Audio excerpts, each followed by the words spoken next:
அது டிஎன்பிஎஸ்சியில் கேள்விப்பட்ட ஒரு கேள்வி பார்ப்போம். ஒரு புத்திசாலி மனிதன் மூட்டைக்கு 30 மாங்கல்கள் வீதம் 3 மூட்டைகள் எடுத்து செல்கிறான். ஒவ்வொரு சுங்கச்சாவடியை தாண்டும் பொழுதும் மூட்டைக்கு இதில் பார்க்க வேண்டியது தான், மூட்டைக்கு ஒரு மாம்பழம் தர வேண்டும். 30 சுங்கச்சாவடியை தாண்டும் பொழுது அவனிடம் எத்தனை மாம்பழங்கள் இருக்கும்? அதாவது ஒரு மூட்டையிலையும் 30 மாம்பழம் இருக்குது. அவங்க மூட்டைக்கு ஒரு சுங்கச்சாவடி தாண்டிருக்கான். மொத்தமாக 30 சுங்கச்சாவடி தாண்டணுமா?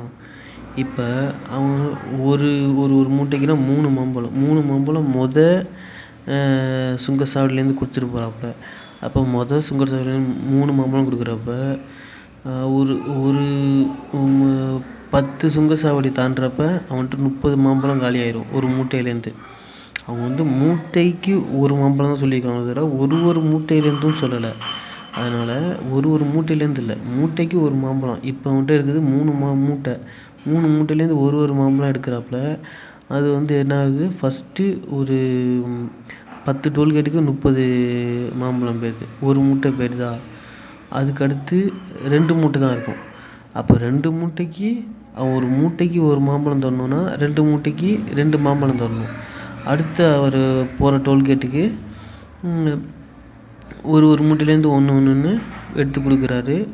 மொத்தமாக 2 கொடுக்குறப்ப 15 டோல்கேட்டு தாண்டும் போது அவர்கிட்ட 2வது மூட்டையும் காலியாகிடும்.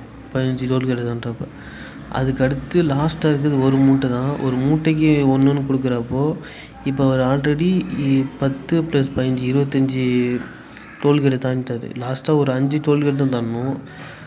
5 டோல்கேட்டை தாண்டணுன்றப்போ அவர் இந்த 30 மாம்பழத்துலேருந்து ஒரு 5 மாம்பழம் மட்டும் எடுத்து கொடுக்குறாரு. அப்படி கொடுக்குறப்போ அவர்கிட்ட 30லேருந்து 5 போயிட்டுனா பாக்கி இருக்கிறது 25 மாம்பழம் தான் இருக்கும். அவ்வளோதான். இதுதான் இதில் என்னென்னா, அவங்க கேட்டுக்கிற கேள்வியில் தாண்டும் போதும் மூட்டைக்கு ஒரு மாம்பழம் கொடுத்துருக்காங்க, அதை தவிர ஒவ்வொரு மூட்டையிலேருந்துன்னு சொல்லலை. அதுதான் அதில் கணக்கில் பார்க்கணும். இதுதான் மொத்தமாக அவர் கொடுத்தது. ஃபஸ்ட்டு இருக்கிறத 3 மாம்பழம் எடுத்து கொடுக்குறாங்க. அதுக்கடுத்து 2 மூட்டையில் ஒன்று எடுத்து கொடுக்குறப்போ 15 டோல்கேட்டு கொடுக்குறாரு. இதுவும் முடிஞ்சிடுது. பாக்கி 30 மாம்பழத்தில் 5 டோல்கேட்டு கொடுக்குறாங்க. மொத்தமாக லாஸ்ட்டாக கொடுத்துட்டு அவர்கிட்ட 25 மாம்பழம் இருக்கும். இதுதான் ஆன்சர்.